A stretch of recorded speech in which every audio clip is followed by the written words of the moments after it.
Bueno, bienvenidos a Decilo con Letras. Mi nombre es Mayra, soy estudiante de licenciatura en Letras y a mí me encantaría poder compartir mis lecturas, mis reflexiones y de alguna forma que todos nosotros participemos de las discusiones culturales que están pasando hoy en día y que han pasado en toda nuestra historia como seres humanos. Así que si eso les llama, si les parece que es algo fructífero que vale su tiempo, me encantaría que se quedaran, se suscribieran y si quieren que le den un me gusta si este video efectivamente les gustó.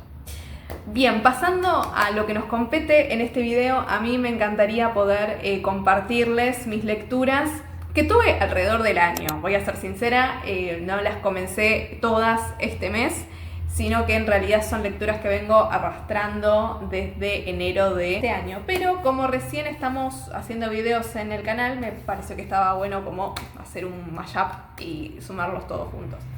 Bien, el número 1, es el de Sofía Contreras, Pasar a la acción. No sé si lo tienen visto, esta fue una novedad del año pasado, del año pasado.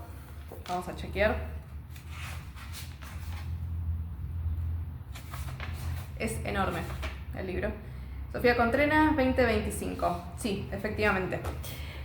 Para quien no la conoce, Sofía es CEO de Mastery House. Es una consultora de negocios. Ella un poco lo que hace es conocer diferentes modelos de negocios y ayudar a sus dueños a dirigirlos para que ellos puedan obtener el estilo de vida o que puedan lograr su definición de éxito de alguna forma. Esa es una de las palabras que más resuenan en este libro y un poco es el objetivo tanto de su podcast como de el libro, poder desmenuzar nuestra definición de éxito y acomodar nuestra vida, nuestra energía, nuestro enfoque para poder conseguirlo. Un poco en su libro ella lo que hace es construir toda una ruta o todo un camino de pasos que tienen que ver más que nada con una reflexión de uno, de poder ir descubriendo e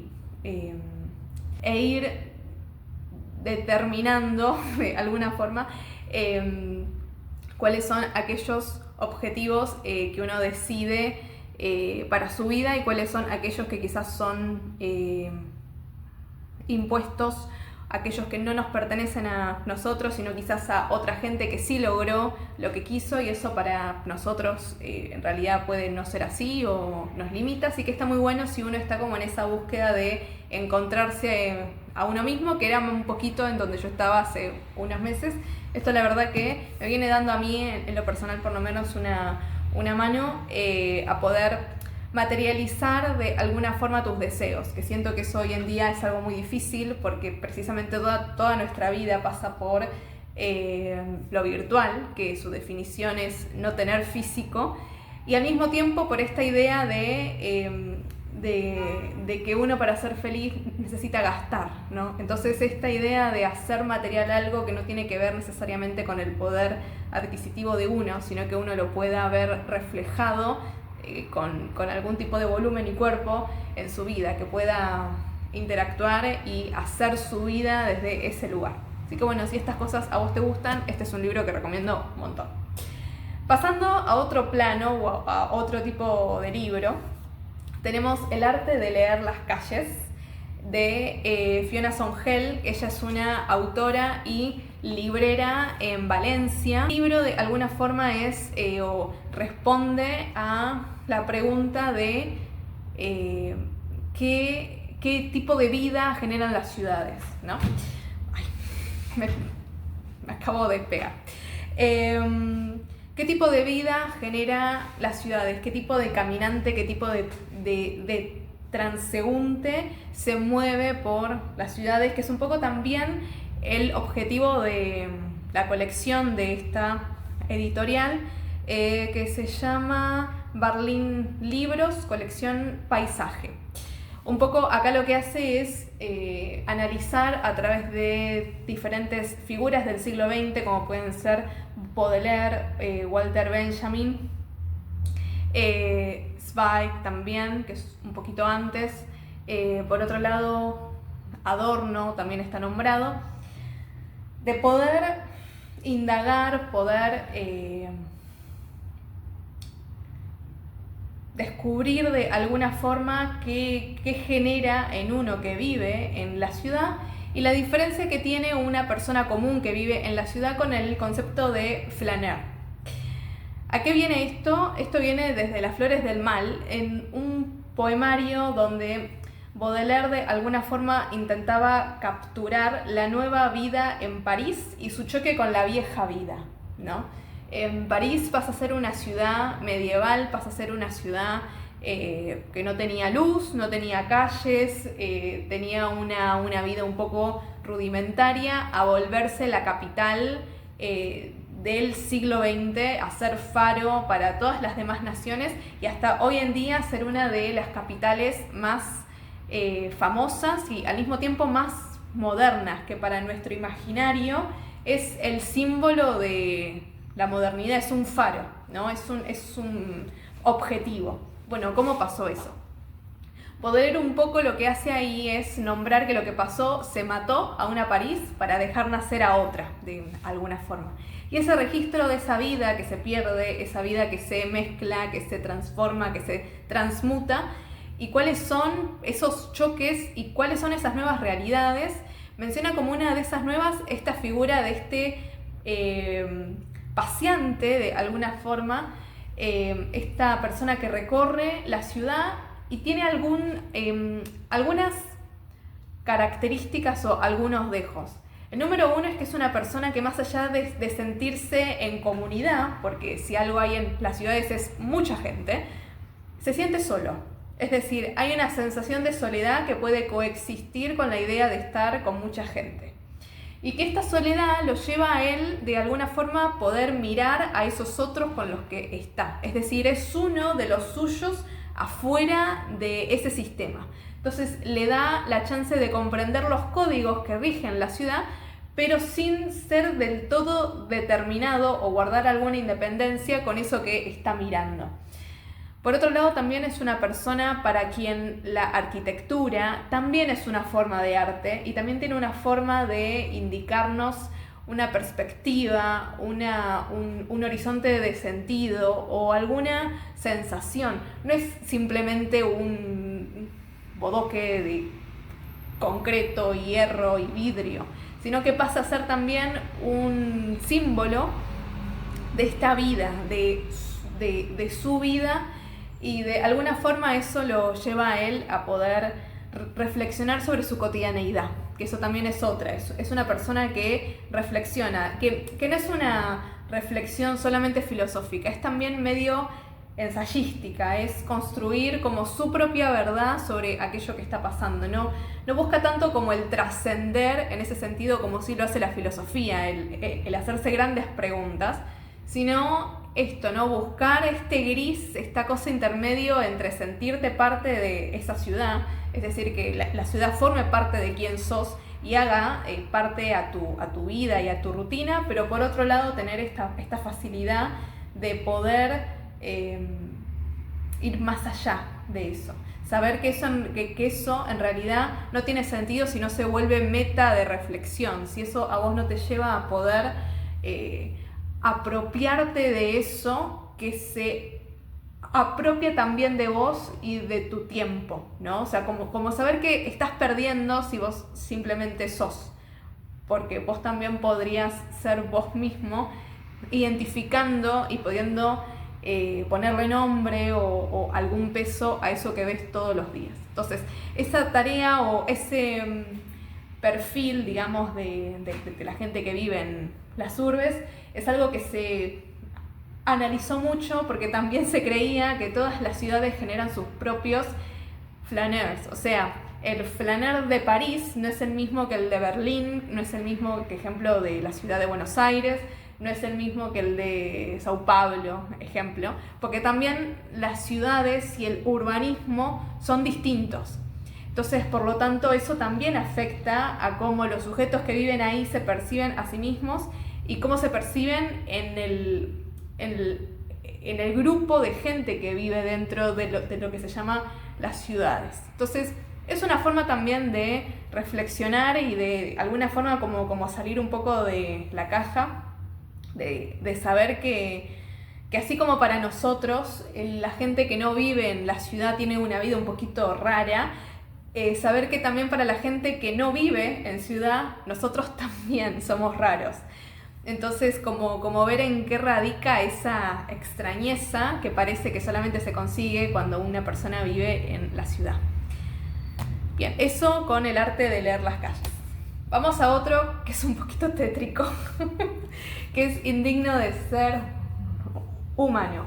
Esta edición para mí le hace toda la justicia a esta novela. Es una edición, esta es la primera que se hace acá en Argentina, pero en realidad la editorial es de Chile.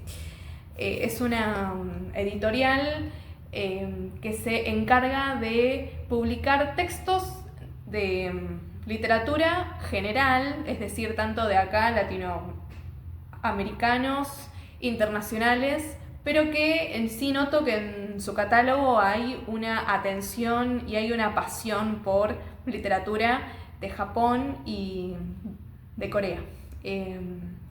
Así que esta edición está súper cuidada, se nota que hay también todo un gusto por el arte japonés, así que medio que uno tipo ya siente esa literatura ya en el exterior o en la exterioricidad del libro. Hablando del texto, que es lo que nos compete, recomiendo 100%. Y también recomiendo mucho en esta época a Dazai. Dazai es un autor del siglo XX japonés que siempre se lo describe como una persona muy querida en su época, pero que sin embargo siento que él fue querido por las personas incorrectas. ¿A qué voy con esto? Tuvo una vida muy sufriente. Él desde muy joven siempre se sintió muy raro, extraño por todos. Cuando fue más grande fue a estudiar letras en la Universidad de Tokio, especializándose en literatura francesa, y posteriormente se afilia al Partido Comunista, cosa que hace que su familia lo desherede y lo corte, ¿no? digamos, de la familia, junto con su amorío con una geisha de bajo rango, ¿no? digamos, una de esas geishas que no vale mucho la pena, según su familia, y por ese romance que tuvieron le cortaron todo el acceso a los bienes de la familia y todo tacto con su familia. Posteriormente él procede a tener alrededor de 4 suicidios y se termina efectivamente suicidando meses después de la publicación de esta novela. Entonces es medio extraña su situación, o en realidad las de todos los famosos que son amados por un montón de gente, que son realmente muy queridos, pero que en su vida las principales personas que afectan su bienestar no lo quieran. Es extrañísimo. En este texto pasa algo más o menos así. Tenemos 2 personajes principales de alguna forma. Tenemos un primer personaje que asume la voz del narrador entre la primera parte, que será como una especie de prólogo, y la segunda y digamos la última parte, que sería en realidad un epílogo que une todo lo que leímos en el medio, que es sobre otro personaje, es decir, un segundo narrador, y que le da como un sentido a toda la obra. En este primer narrador con lo que nos encontramos es sorpresa y es una sensación desagradable completa. Él está ante unas fotos que no sabemos de quiénes son, ni cómo las ve, ni por qué las ve, sino que lo que tenemos es una descripción de diferentes fotografías que muestran el crecimiento de una persona que no importa en qué situación esté, siendo un niño, en la facultad o como una persona anciana, su crecimiento revela que hay algo en su ser, hay algo en su exterioridad que a él le parece desagradable. Él intenta de todos los medios posibles dilucidar en dónde está. Está en sus ojos, está en su cara, está en su sonrisa, está en su cuerpo, está en que quizás la pose que está haciendo no coincide con el momento, está en lo que a mí me genera, está en lo que a mí me hace pensar. Y no termina nunca de dilucidarlo, pero llega al punto en que hay algo que ahí es indigno de ser humano. De ahí el nombre. Después uno lo que hace es saltar a un segundo narrador que comenta su vida. Esa vida está dividida en la misma cantidad de partes que en la misma cantidad de las fotos, por lo tanto nos hace de alguna forma un guiño para formar una lectura final de las fotografías a la par del crecimiento también que nos va narrando este segundo sujeto. Este segundo sujeto es un hombre, comienza siendo un niño, el octavo hermano de una familia que él se describe como una persona de clase media alta, ¿no? Su padre es un funcionario, por lo tanto la política también ya está ahí, con una madre que estaba para básicamente poner orden y hermanos de los que él nunca se termina de sentir cómodo o querido de alguna forma. Es como una imagen que él la vive como se le presenta, ¿no? Tipo como un video que a uno le salta en las redes sociales y que uno no termina de entender eso que tiene que ver con uno. Y así pasa toda esa niñez. A él se le exige que quiera regalos. El padre, las únicas veces que interactúa con él es para generarle esa necesidad de que él quiera algo que él le pueda comprar. La madre casi nunca le dice nada. De hecho, él dice que en las pocas veces que están todos juntos, que es en esa cena familiar, que la mesa es tan larga y él, como es el último, se sienta tan al final que ni siquiera habla, que ni siquiera se preocupa porque el otro entienda qué es lo que a él le pasa, porque percibe que eso no es una preocupación para nadie. También nos comenta cómo esto a él le va generando una personalidad que se construye a raíz de lo que él percibe que el otro quiere. Entonces, si el otro quiere que yo sea una persona que le va mal en la escuela, soy eso. Si el otro percibe que yo tengo que ser un deportista, me esfuerzo todo lo posible en el deporte. Pero con un giro de tuerca muy particular, que es que él se transforma en eso que el otro quiere, pero que no quiere admitir. O sea, como que está entre líneas. Él es una persona que se jacta mucho de poder leer, de saber lo que el otro piensa, ¿no?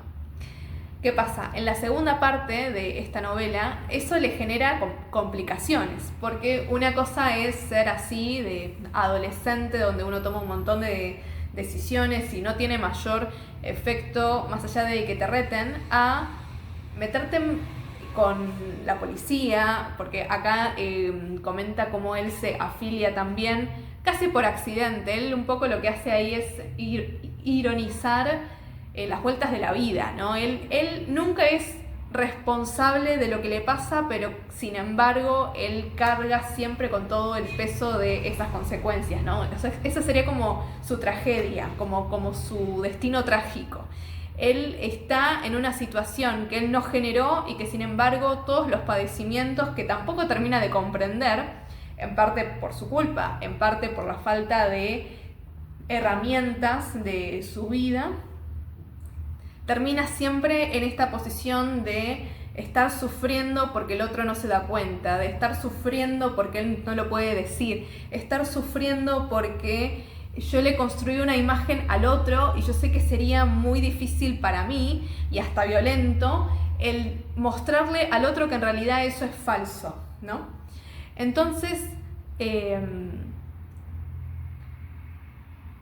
así llegamos al final de este libro, donde él cierra sus días solo, donde tuvo una vida muy difícil también, le pasaron muchas cosas, estuvo siempre con malas compañías, es muy, o sea, es una experiencia también, creo yo, muy movilizante para uno el observar cómo alguien se autodestruye, ¿no? Digamos, busca su autodestrucción, pero que cuando tiene que decir algo sobre eso que hace, se siente completamente impotente, ¿no? Tipo ese juego doble, ¿no? En el que uno ve cuánta energía uno pone en autodestruirse, pero que ese mismo sujeto, cuando tiene que comentar eso que hace, lo menciona como algo que se escapa completamente de su control.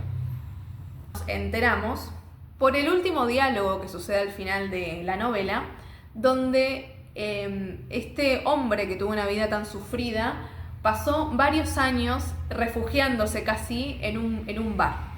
Y ahí aparentemente él llevaba un libro en donde contaba sus días. Y esta mujer, que era dueña de ese bar y que lo conocía y que le tenía un gran cariño, guardó ese texto, ¿no? Y se lo da a este tipo, que sabe que puede hacer algo con esa historia.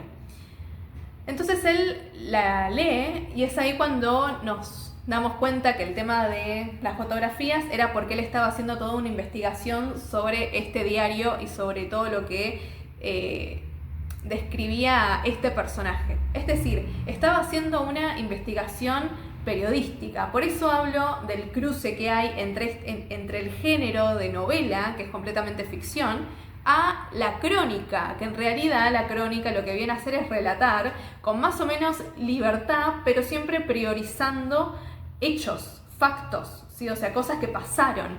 Entonces se juega mucho con esa idea o con ese cruce, ¿no? De quizás lo que hacemos con lo que nos cuentan de los otros es una crónica, pero que ese material del que estamos haciendo ese comentario es en realidad una ficción, porque no termina de contar nunca quién es el otro, ¿no? O sea, es una ficción pensar que porque un género tiene más o menos pretensiones de veracidad, uno contiene o no más o menos verdades, ¿no?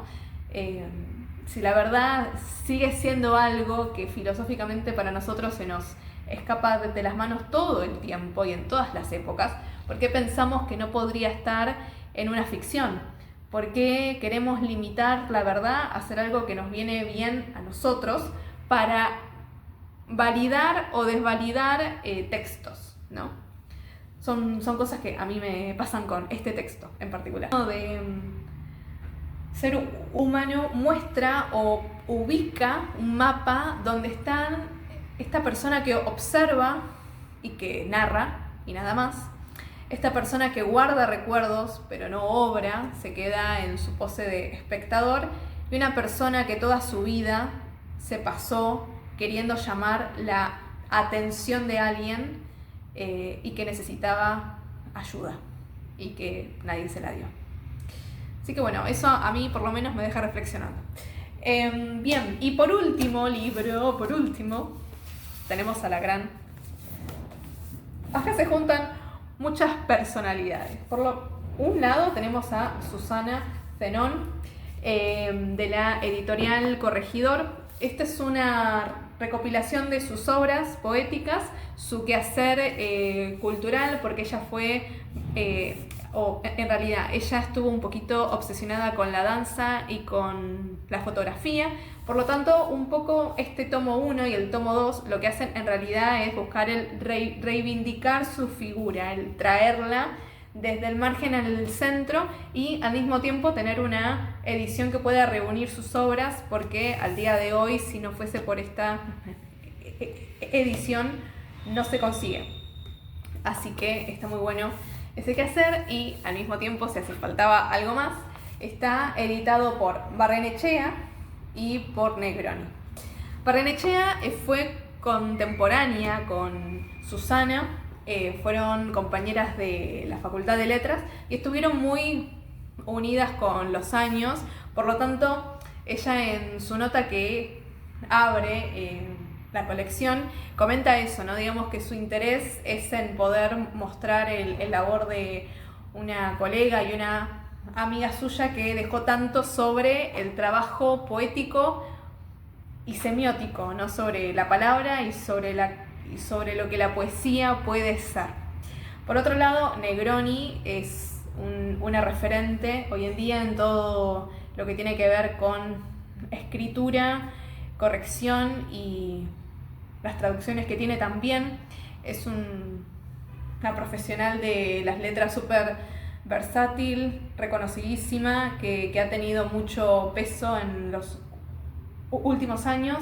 Su libro más conocido, si no me equivoco, es El corazón del daño, y el último que sacó es Colección Permanente, que habla un poco de sus motivaciones a la hora de escribir. Así que me parece que si estas figuras a ustedes les fascinan, voy a dejar en descripción toda esta info que digo, y en este caso tanto de Barrenechea como de Negroni voy a dejar links que los llevan a sus obras, más que nada de artículos de investigación, por si eso le llama. En el caso de Negroni tienen, si no me equivoco, está editado tanto por Interzona como por Random House, así que si les llama un poco la figura pueden leerla ahí, y si no, tiene un montón de charlas en YouTube por si también la quieren conocer. Así que volviendo a los poemas, en este se reúnen algunos poemarios que se los voy a pasar a leer porque son preciosos. Sin tregua, hablante de la nada, de lugares extraños, distancias, ova completa, y luego sigue obra fotográfica, las traducciones, poemas y ensayos publicados en revistas y suplementos literarios. Entonces es un tomo bastante completo como para darse una idea de quién es ella.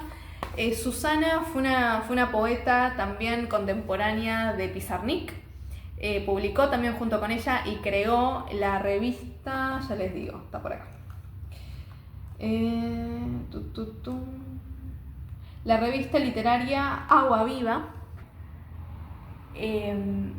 Fue dentro de todo bien recibida en su época, pero de vuelta no tuvo la fama que sí gozó Pizarnik, y de alguna forma de vuelta con estas ediciones se busca volver o recuperar esas figuras para que no caigan en el olvido. En cuanto a este texto, si les soy sincera, recién voy por la página 92, es decir, tengo 2 poemarios y medio leídos. Me parece fabuloso el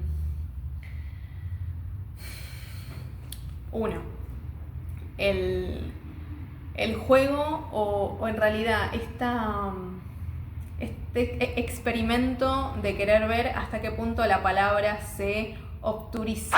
Es decir, un poco por lo que ella es famosa es por esta experimentación de que en la poesía existe esta posibilidad de poder decir más que con el lenguaje, ¿no? Que las palabras tienen su limitación. Uno cuando quiere mencionar cómo se siente y simplemente lo que dice es la palabra, hay algo que se pierde ahí, que es la experiencia de uno, es cómo uno la vive, porque el enojo, caso, es igual para todo el mundo en tanto palabra, o sea que cuando uno quiere determinar y ponerle nombre a eso que está pasando, usa esa misma palabra. Pero en la vivencia y en la particularidad de quién es uno, esa palabra se vuelve poco, porque no puede evidenciar todo eso que nos pasa y que definimos como esa palabra o ese concepto. Entonces con la poesía lo que sí se puede hacer es construir imágenes, es construir escenas, es construir sensaciones que no tienen un concepto, que no tienen una palabra de fondo, que es simplemente eso que estás leyendo, que cada poema sea de alguna forma esa llevada al extremo de eso que nos está pasando, ¿no? De que ahí puede haber una cuota de verdad que solamente puede existir cuando uno escribe poesía. Y en este caso, a mí algo que me llama mucho es esta también sensación de huérfana, o sea, de que sus poemas son huérfanos en el sentido de que están como desprotegidos de alguna escuela, de algún campo semántico que los pueda reunir, sino que son partes o que son sensaciones que tienen una misma lógica. De hecho, todos los poemarios que he leído tienen conceptos o tienen temas que reúnen los poemas y que los justifican, pero está esta sensación de crear de la nada, ¿no? Es realmente como la creación de una voz. Uno lo que está viendo ahí es ella naciendo, es como si se buscara a sí misma, como si ella supiese quién es, pero no supiese cómo decirlo. Y eso a mí por lo menos me pasa en todos sus poemas. Y otra cosa que a mí me pasa mucho es que ella dice mucho más que lo que dice.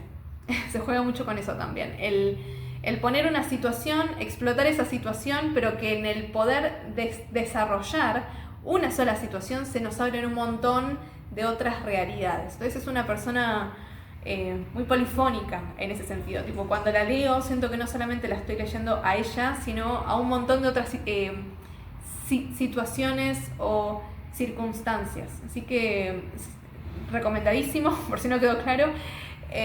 Súper recomendado para alguien que está buscando leer poesía argentina, recomendado. Alguien que está buscando leer algo que te saque de la caja, recomendadísimo. Que te conecte con quien sos, recomendadísimo. Y al mismo tiempo que te saque de la caja de uno, o sea, estás como completamente cansado de leer lo mismo. Yo diría que te animes a leer un poco de esta poesía y que te dejes cuestionar por las palabras de Susana. Así que bueno, gente, esto es todo. Estos fueron los libros de este año, la verdad, si soy sincera, como les mencioné antes, todos estos. Así que bueno, nos vemos en el siguiente video. El siguiente video no sé de qué va a ser, soy muy sincera, esto es medio nuevo para mí. Pero bueno, si quieren que analice algún texto, algún libro, algún video, algo que tenga que ver con la cultura y les interesaría saber más, me lo dejan en los comentarios y cualquier idea es bien recibida. Así que bueno, nos vemos. Chau. ¿Viste cuando sentís que decís sin decir nada? Bueno. Hola. Bueno, ¿cómo decirlo? Discerniendo e ir determinando